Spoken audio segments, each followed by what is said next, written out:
In this video, I'll be demonstrating a highly effective method to incorporate an affiliate disclosure on Linktree.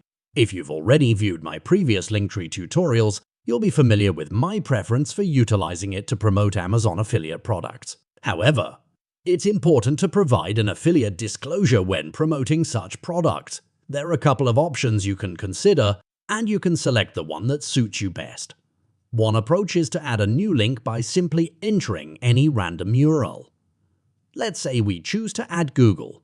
Click on the Add button, and then you can include a note stating, "Please note that some links are affiliate links." You have the flexibility to either keep this disclosure at the top or scroll it down towards the bottom of your link list.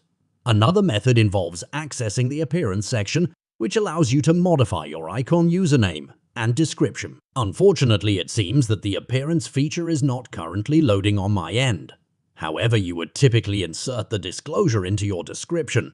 For instance, if your current description is the best equipment for YouTubers on a budget, you can simply append the statement, "Please note that some links are affiliate links." By following these straightforward steps, you will have successfully incorporated an affiliate disclosure on your Linktree page.